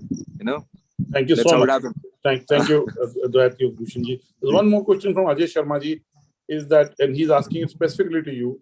In Surya Namaskar, how much time should take to complete one round? Okay, who is asking? To me? Yes, Yeah, Ajay Sharma ji. Okay, Ajay Sharma ji. So if I start doing namaskara, namaskara, namaskara, namaskara, namaskara 1,000 times to you, what will happen? You will slap me because of doing namaskara. Go to your house, you will do that. One namaskara, one time with one breath, one movement. 6-4 energy going in, 6-4 energy coming out. In the morning, it start going in and coming out. In the evening, it start getting out and taking in. So there are breath works. You need to understand how the Surya Namaskara works with all the channels and the limbs of the body, all the points of it. So alone, it can do everything. Just you need to inhale, and every posture is like for inhalation, and the other one is for exhalation. Another one is for inhalation, and another one is exhalation. For in the middle. He's put another question while you're speaking. He says, Swamiji, Let me answer the first one. Let me answer the first one. So when you get exhausted, there is a posture in between which is known as Adho Mukha. You stay there and you relax. That is the most relaxing posture in the yoga. But until and unless you reach your alignment, that will be the most toughest one for you. So you can take as many breaths as you want there generally, but when you start it, inhale and start it. Next posture, exhale. Then inhale, then exhale. And in the Adho Mukha, stay. Then again, you start taking the energy in and taking the energy back. So it's a cycle. Like you can see, there are few asanas in Surya Namaskara which are same when you start and when you end. So it's like taking the flow of the energy of the prana in and taking it out and relaxing in the Adho Mukha. That's how it should be done. And someday we will make something on YouTube for that, or Thank you so much. At this point, I want to bring in my editorial colleague, Mr. Kavi Bhandari. Kavi was part of the webinar. He's invited some of you. So Kavi wants to ask the last question, and then Kavi will close the webinar. Kavi, all yours. Thank you so much, sir. Good evening, everyone. My question is open to all. I just have one question: that how does yoga help in our relationships? Like even a couple's relationship, does it get better if they practice yoga together? Is it like, what is the essence of it? What is the science also behind it, that couples can benefit with yoga? Kavi, to my best of my understanding, you're single, but still you ask this question. That's a mystery to me, but I'm sure It's time to for do the benefit yoga. of the audience, Kavi, right? Yes, go on. But if I may say, I'm not a yogic practitioner, but I'll tell you, yoga is about balance, and anything that will have balance will help any relationship, whether it's a professional relationship, it is a personal relationship. So it is about balance. But I'll let the experts answer that. Devi Mohanji, first you, and maybe Ms. Yadav and everybody can answer. I feel we are not ready for any actual proper relationship until we are at peace with ourselves, until we are fully comfortable being alone, being with ourselves, feeling that fullness within. Because as long as we are filling the gaps, we are going to something will go wrong with our relationships. So I would definitely say that, yes, when you do yogic practices, you start getting into that purna state. You really feel that you need nothing from the outside world. I remember when I became yoga instructor back in 2007, I came back to Dubai and soon I lost my job, and it was, it's quite ruthless to be in Dubai without a job because it's a big city and nobody cares. But I was totally fearless. I faced some scaras from my refugee days during the war days in former Yugoslavia. Everything was, I could just see it on the canvas of consciousness. And I said, but this time I have my yoga mat, and I have my breath. and I'm gonna make it. So that confidence yoga gave me. And I was not looking for a relationship for a guy to support me with his money or nothing like that, you know? So I feel that before we rush into any relationship or any job, or first, you know, stay long enough with yourself, connect deep within, really, you know, benefit from that immense depth that yoga offers us.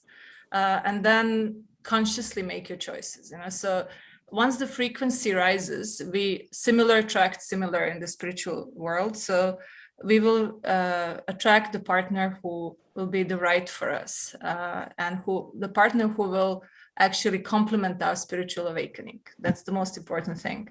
So I wouldn't rush into relationships ever. I think I'm so happy that I got into all marriage and all that in my 30s, not in my 20s.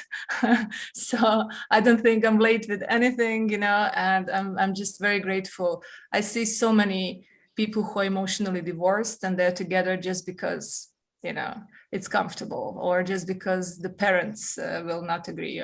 So definitely yoga does help us in terms of relationships, because it's the first and foremost relationship is with our own selves. So if you can't get that depth in relationship with your own self, everything will be fake and on very loose ground, and sooner or later it's gonna, you know, crumble. And also I wanted to just finish about the Om. One important point that I discovered is that most people do Aum or Om chanting, and they don't do it from the belly, they do it from the throat, and they lose the vibration. So that's just one important point I would like to add. From the gut, from the inside. Yeah. So it's just a small thing that I always mention, because I see so many people straining from here and they don't create any vibration with that kind of chanting.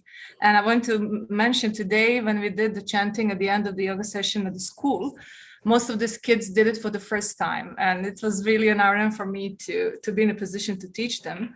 And one kid raised his hand. He said, "Can we do this Auma again? It's really nice." You know, so I was so happy to hear that, because kids, you know, they can feel, and it's so beautiful, precious, to be in a position to share this wealth. So we are very blessed.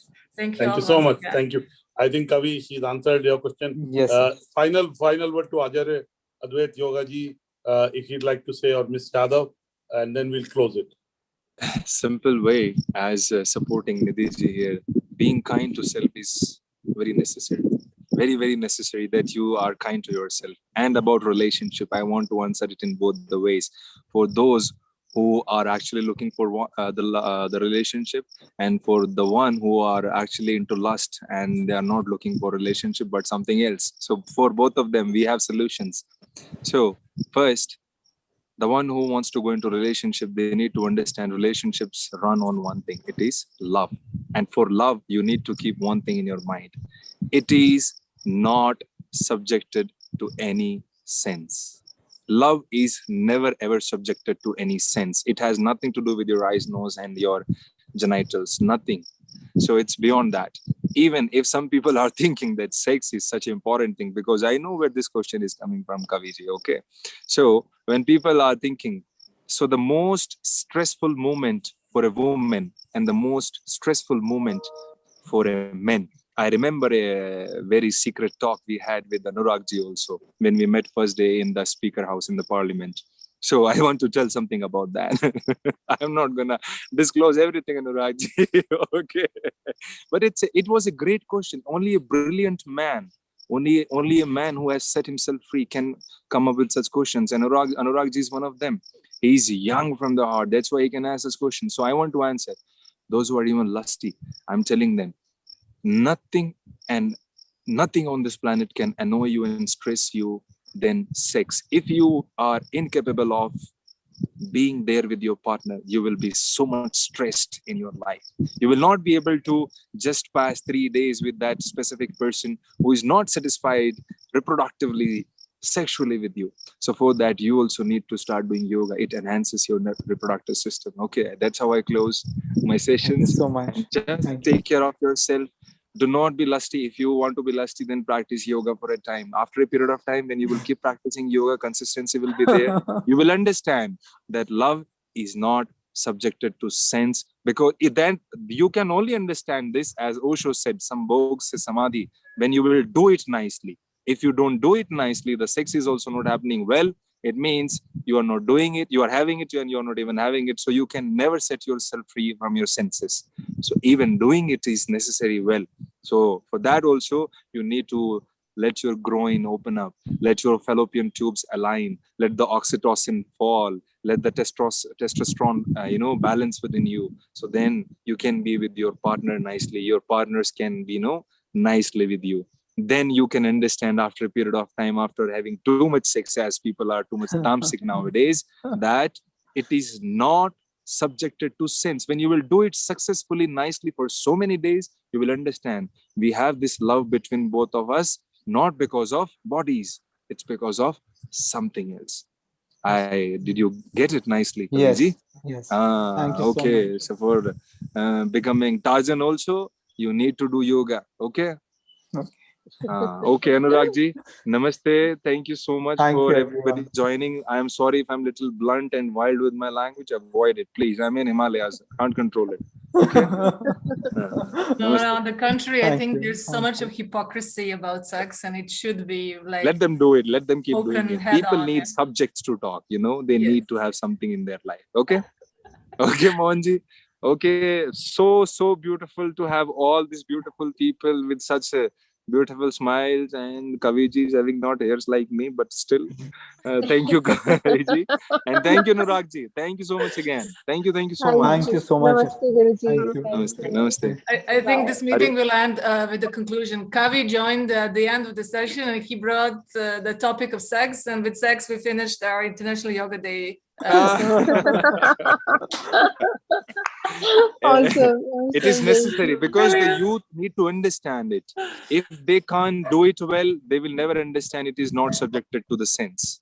Okay, they will always stay into it. When they will get old, they will always be peeping at young girls, and then when these women are old, they will be looking at the six abs of the young guys. That is not cool. That is not that is not good actually. When you are old and still the lust is biting you every day, you are not at peace. So if you want to do it in young age nicely, then you set yourself free and move into the further sannyasa, move vanprastha ashram Vanprastha. from the life. Yes? Yeah. Fair enough? Yes. Yes. Thank you so Okay. much. Thank you. Namaste. सभी को साधुवाद. Take care of yourself. Hari ओम. सभी को योग Hari दिवस की Om. बहुत बहुत शुभकामनाएं. Thank you, sir. Thank you, Guruji. Thank you, everyone. Thank you. This was very insightful. Thank you so much. You We're should very actually grateful. call him, Kaviji. He should come over and take us through all of this sometime. Again, a proper one day dedicated to Guruji. Sure. Thank you so much, everyone. We're very, very grateful for your time. Thank you. So, thank you. Namaste, Devi ji. Namaste, Satakshi ji. Namaste. Namaste. Thank you. Bye bye, Yeah, everybody. lots of Bye. love in Slovenia.